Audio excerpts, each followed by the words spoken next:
운전을 하면서 너무 기쁘고 감사한 마음으로 이제 가는데 갑자기 어떤 차가 빵 그러면서 저한테 클렉션을 울리더니 저를 가로질러서 앞으로 슝 하고 가는 거예요. 택시가 그렇게 가는 거예요.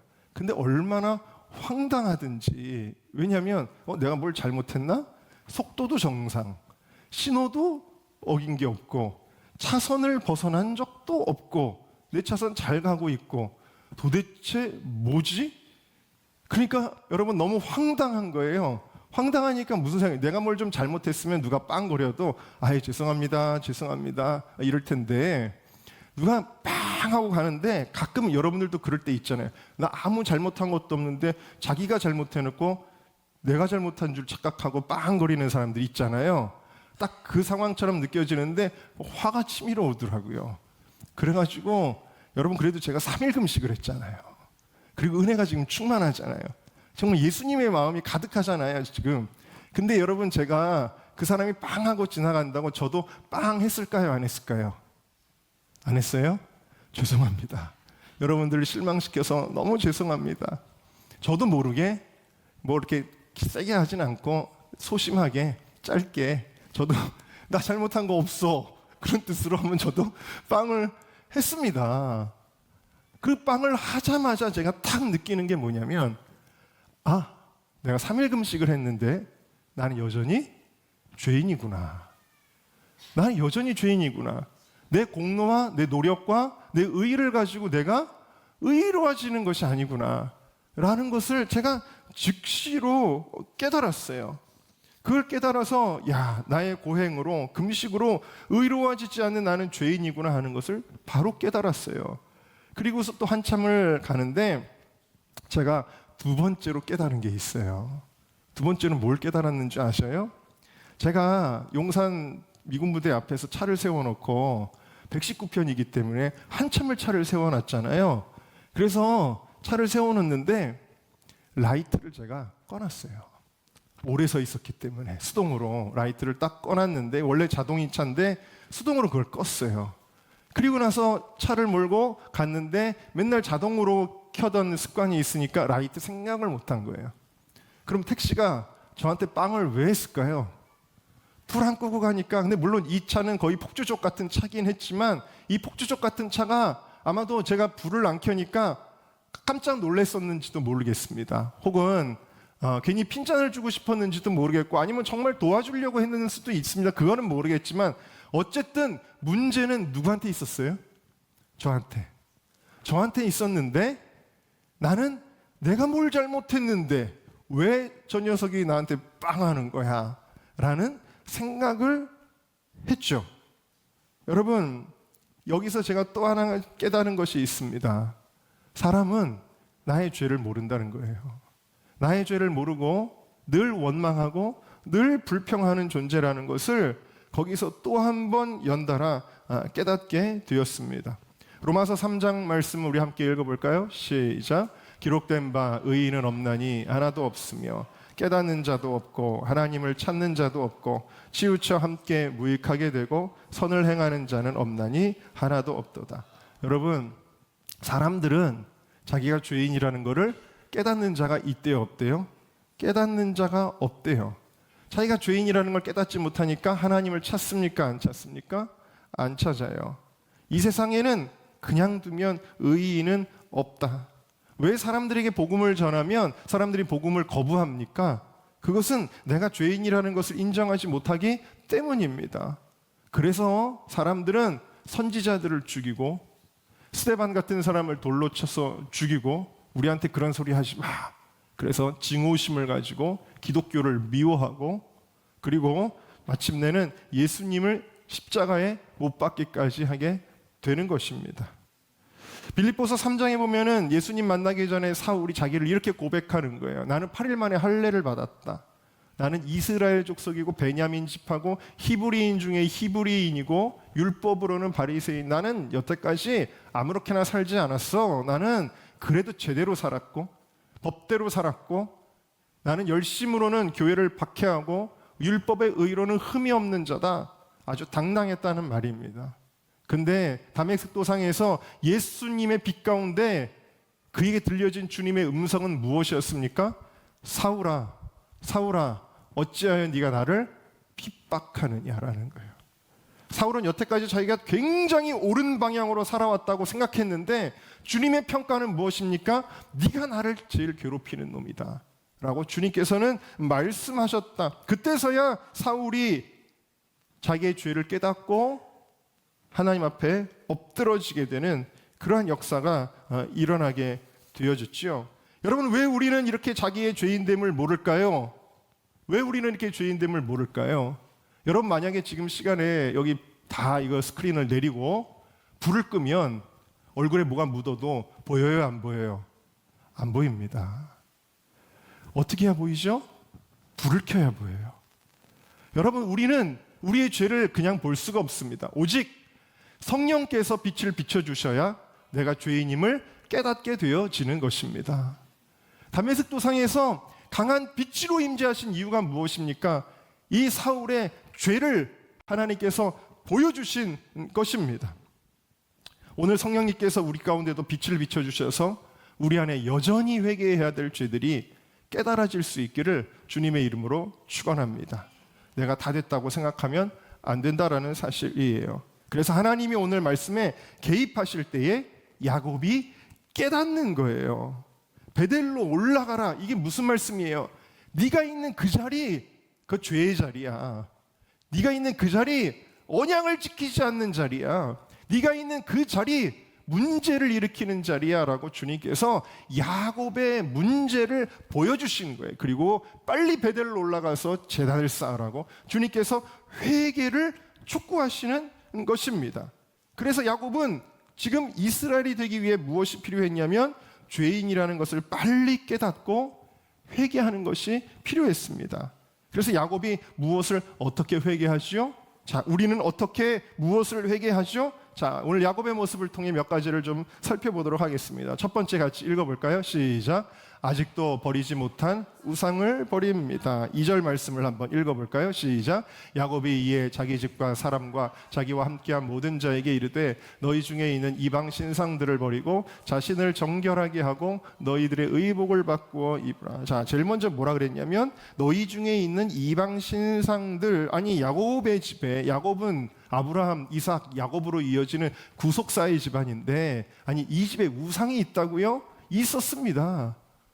라헬이 몰래 가져온 드라빔, 그 다음에 야곱이 몰랐던 이런 우상들이 있었고, 또 섬김의 대상은 아니었겠지만 장신구에 이 우상의 그림들이 있었단 말이에요. 가끔 저도 교인들 신방을 가는데 장식품에 우상 덩어리가 있는 경우가 있어요. 여러분, 다 버리시기를 주의 이름으로 축원합니다. 하나님 이런 것도 기뻐하지 않는다는 거예요. 악은 모양이라도 버리라 그랬거든요. 혹은 노비들이 가지고 있었던 우상들이 있었어요. 이것도 버리라는 거예요. 예를 들면 여러분의 집에 오는 뭐라 그럴까요? 와서 가사 도우미가 있다고 합시다. 근데 가사 도우미가 목걸이에 우상 덩어리를 달고 다닌다. 그런 것까지도 완전히 버리라는 거예요. 여러분의 직원이 갖고 있는 그런 우상들도 버리라는 거예요. 쉽게 말하면은. 또 세겜성에서 노략한 물건들이 있었어요. 근데 이게 값비싼 거기 때문에 훔쳐왔는데 그게 뭐였냐면 우상들이었어요. 우상들. 이거 팔아가지고 돈 벌면 될 텐데 당근에다 올려도 이건 얼마나 받을 텐데, 그런 것들이란 말입니다. 여러분, 그런데 이런 것들도 니네들이 섬기는 것이 아니라고 해도 그것도 값어치 있어도 다 버리라는 거예요. 무엇보다도 야곱의 가정의 마음속에 마음의 우상이 있었죠. 마음의 우상. 하나님보다 더 원하는 것, 안주하는 삶, 자신의 세속적인 욕망에 이 마음의 우상들, 그것까지 버리라는 것입니다. 여러분, 회개하셨습니까? 회개하셨어도 아직 버리지 못하는 죄까지도 회개하고 버리라는 것입니다. 할렐루야. 제가 오늘 거룩한 예배 시간에 조금 더러운 얘기를 해서 죄송한데, 제가 금식 얘기를 또 하지만 금식 3일, 금식 이틀째가 됐어요. 아무것도 못 먹었어요.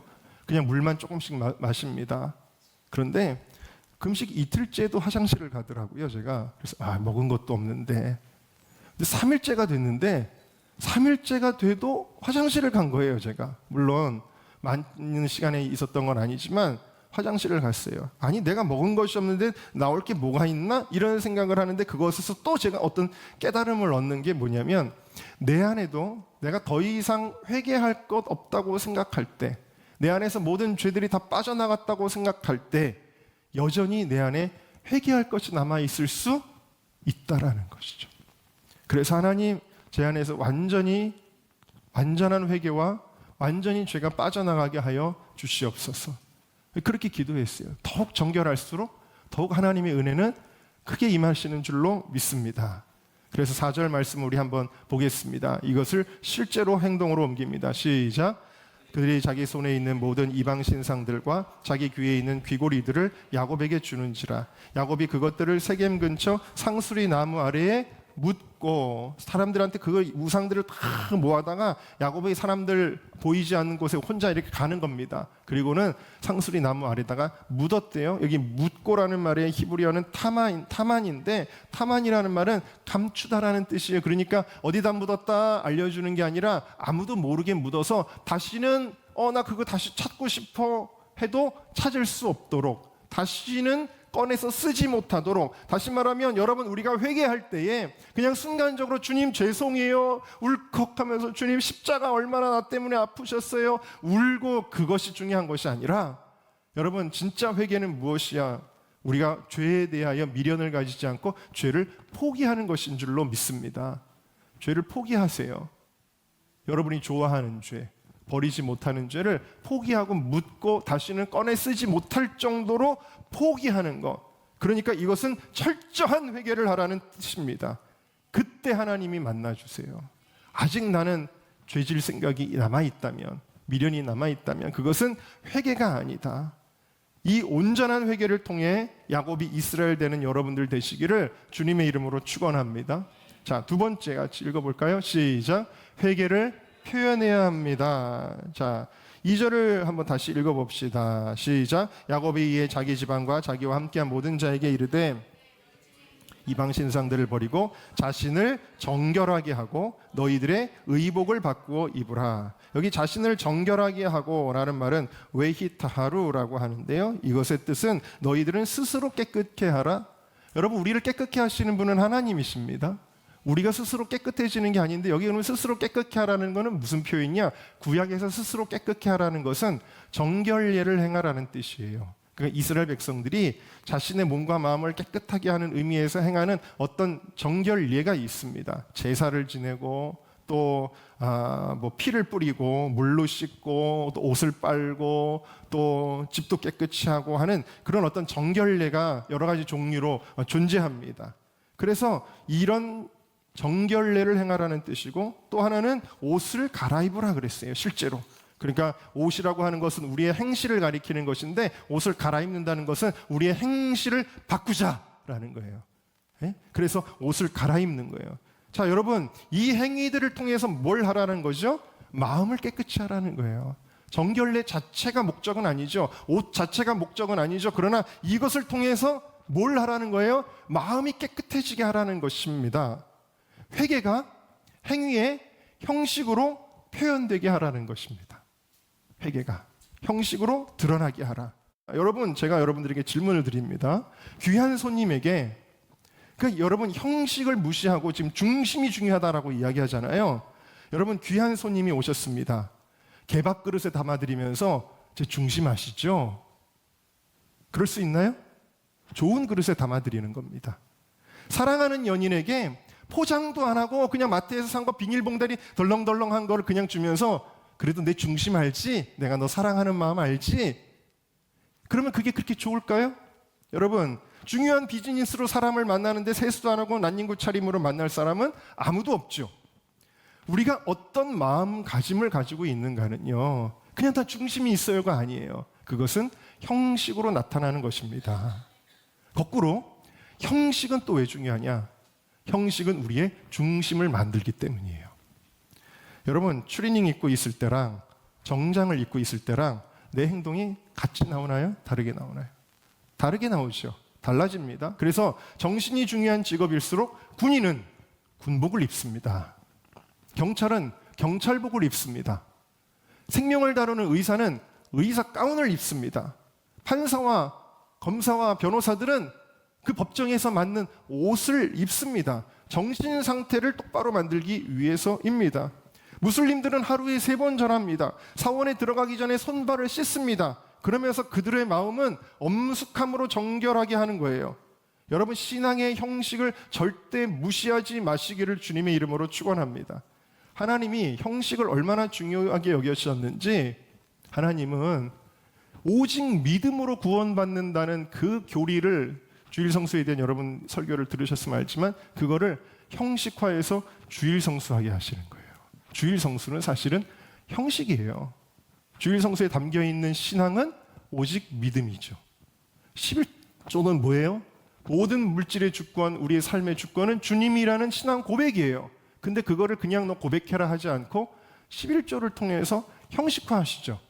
그래서 이 형식이라는 게 중요한데, 회개도 마찬가지다. 여러분의 회개가 표현되기를 주님의 이름으로 축원합니다. 작게는 여러분이 기도할 때, 제가 미국 사람들, 여러분 미국 사람들 하면 막 예배 시간에 뭐 껌 씹고 다리 꼬고 막 이런 줄 알지만, 제가 작년에 안식월 갔을 때 어느 청년들 예배를 봤는데 정말 너무너무 하나님을 경외하는 모습을 보았어요. 미국 사람이라고 다 똑같은 게 아니에요. 그 청년들이 예배하는데 무릎 꿇는 문화가 저는 미국에 없는 줄 알았어요. 청년들이 예배드리다 무릎을 꿇어요. 심지어는 땅바닥에 그냥 엎드리더라고요. 땅바닥에 엎드려서 뭐예요? 온전하게 순복, 온전하게 회개하는 모습으로 예배하는 것을 보았습니다. 이게 다 뭐죠? 그들의 중심이 표현되고 있는 것이죠. 네? 가장 천하고 낮은 일에 나를 헌신하여 드리는 것이든, 작정하고 기도하는 것이든, 혹은 금식 기도하는 것도 마찬가지예요. 금식도 우리의 회개의 표현인 줄로 믿습니다. 그리고 새로운 옷을 바꿔 입음으로 여러분의 표정이 달라지시기를 주의 이름으로 축원합니다. 예수 믿는 사람들이 항상 예민하고 찌뿌퉁하고 불쾌한 표정 지으면은 그거는 회개가 되지 않은 거예요. 회개한 심령은 온유하고 겸손하고 친절함으로 우리의 성품을 드러내야 될 줄로 믿습니다. 누가 말을 걸면 친절하게 대답해야 돼요. 할렐루야. 네, 겸손한 태도, 즉각적인 순종. 여러분, 이러한 변화가 진정한 회개의 표현이라는 것을 기억하시고, 회개는 표현되시기를 주님의 이름으로 축원합니다. 마지막으로 함께 따라하시겠습니다. 하나님과의 관계를 회복하라. 여러분, 얼마나 딸이 강간을 당하는 그 끔찍한 사건을 겪었을 때 디나 자신도 얼마나 후회했겠어요. 내가 거기를 왜 갔지? 내가 그 시간에 거기를 왜 갔지? 내가 왜 혼자 갔지 거기를? 내가 왜 그 사람을 믿었지? 내가 왜 그 사람한테 속아서 그 집에까지 따라 들어갔지? 여러분, 디나는 평생 매일같이 후회하였을지도 몰라요.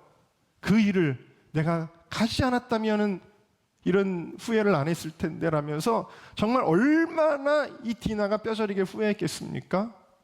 더더군다나 디나보다 더 후회스러운 거는 야곱이었겠죠. 야곱. 내가 왜 우리 딸을 못 막았지? 내가 왜 우리 딸이 그냥 혼자 돌아다니는 거를 괜찮겠지라고 생각하고 놔뒀지? 내가 우리 딸한테 말 한마디라도 해서 붙잡아 놨어야 되는 건데, 거기 가면 위험하다라고 내가 얘기했어야 되는 건데 하면서 이 야곱이 얼마나 후회를 하고 후회를 했겠습니까? 그 아들들이 잔혹한 복수를 벌이는 거를 낌새를 채고도 못 막았을 때 내가 왜 우리 아들들을 못 막았을까? 내가 잘못된 결정한 것에 대해서 얼마나 후회를 했을까요? 여러분들의 삶 가운데 후회하는 거 있나요? 여러분, 성령이 충만한 사람은 실수하지 않습니다. 말에나 행동에나 판단에나 오히려 하나님의 계시와 인도와 보호를 받고 형통한 삶을 살게 돼요. 성령 충만이라는 것은 쉽게 말해 영적으로 하나님의 그 임재 가운데 매우 친밀한 상태를 가리키는 것입니다. 근데 야곱의 가정에 실수가 연달아 일어납니다. 왜 이런 일이 벌어지죠? 하나님에게서 멀어지기 때문입니다. 세속적인 일에 매몰되고 하나님과의 친밀함을 잃어버렸을 때, 여러분, 아브라함, 이삭이 애굽으로 내려가는 거 실수였어요. 언제 이런 일이 벌어집니까? 영적으로 멀어졌을 때, 사라와 리브가를, 아내를 빼앗기는 위기를 당하게 되어집니다. 모세가 실수로 사람을 때려 죽입니다. 언제 이런 일이 일어납니까? 모세가 성령이 충만하지 않고 자기의 의로 행할 때, 광야로 쫓겨나게 되어집니다. 여호수아가 실수로 기드온 사람들에게 속았습니다. 언제 이런 일이 일어납니까? 영적으로 해이해져 있을 때였습니다. 나중에 기브온 사람들이 이 민족에게 늘 숙제가 되었습니다. 사울이 제사를 집전하고 아각과 소와 양들을 잡아옵니다. 언제 이런 실수를 저지릅니까? 하나님에게서 멀어져서 영적으로 어두울 때 이런 일이 일어났고, 이로 말미암아 하나님께 버림을 받습니다. 다윗이 유혹을 받아가지고 죄를 짓습니다. 언제요? 성령 충만하지 않을 때 그의 인생의 고통과 비극이 시작이 되었습니다. 히스기야가 바벨론 왕 브로닥 발라단에게 보물을 다 보여주는 잘못을 합니다. 언제요? 영적으로 어려운 일이 지나가고 해이해졌을 때였습니다. 베드로가 말고의 귀를 자릅니다. 언제요? 예수님이 겟세마네 동산에서 기도하라 그랬는데 기도는 안 하고 잠들어 있을 때 이런 실수를 하게 됩니다. 여러분, 우리는 늘 이야기합니다. 내가 왜 그런 결정을 했지? 내가 왜 그런 실수를 했지? 나 너무 후회스러워. 내가 그런 결정을 한 게 너무나 후회스러워라고 말하지만, 우리가 정말 후회하고 속상해야 되는 일이 있는데, 그것은 내가 왜 하나님과의 친밀함을 놓치고 있었던가? 내가 왜 하나님과 멀어졌었지? 내가 왜 영적으로 풀어졌었지? 여러분, 그것을 속상해해야 된다라는 사실입니다. 아, 내가 하나님과 영적으로 멀어져 있구나. 내가 영적으로 어두워져 있구나. 내가 지금 성령 충만하지 않구나. 그것을 속상해야 한다는 것입니다. 그래서 하나님께서 오늘 우리에게 야곱을 통해서 주시는 말씀입니다. 우리 함께 읽어봅시다. 1절 시작. 하나님이 야곱에게 이르시되 일어나 베델로 올라가서 거기 거주하여 네가 내 형 에서의 낯을 피하여 도망하던 하나님께 거기서 제단을 쌓으라 하신지라. 아, 내가 신앙의 내리막길에 있었구나. 내가 과거의 신앙생활 잘했어도, 내가 집사권사 장로라고 하여도 내가 지금 내리막길에 있었구나. 그럼 나 베델로 올라가야 되겠다. Go up to 베델입니다. 여러분 올라가시기를 주의 이름으로 축원합니다. 하나님과 멀어졌던 자리에서 올라가야 하나님의 인도하심을 받고 여러분의 삶에 축복이 임한다는 것을 여러분들이 믿으시기를 주님의 이름으로 축원합니다. 그래서 야곱과 그의 가족들이 진심으로 회개했을 때 정말 어려운 일, 복잡한 일들이 사라지기 시작하죠.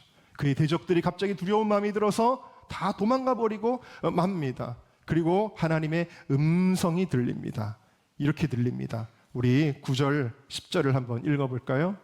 9절, 10절 시작. 야곱이 밧다라람에서 돌아오매 하나님이 다시 야곱에게 나타나사 그에게 복을 주시고, 하나님이 그에게 이르시되 내 이름이 야곱이지만은 내 이름을 다시는 야곱이라 부르지 않겠고 이스라엘이 내 이름이 되리라 하시고 그가 그의 이름을 이스라엘이라 부르시고. 아멘. 여러분, 이미 야복 강의에서 너 이름 이제 이스라엘이라 하셨는데 다시 야곱이 뭐가 됐다는 거예요? 야곱으로 살았다라는 거예요. 이제서야 네 이름은 이스라엘이다 라고 말씀하십니다. 여러분, 회개가 능사입니다. 회개할 것이 아직도 내게 있었다니. 아직도 제가 그런 고백을 해요. 얼마 전에도 친구들 만나서, 목사님 친구들이죠. 야, 내가 이제 나이가 50이 훌쩍 넘었는데 아직도 하나님 앞에 내가 연단 받아야 된다니.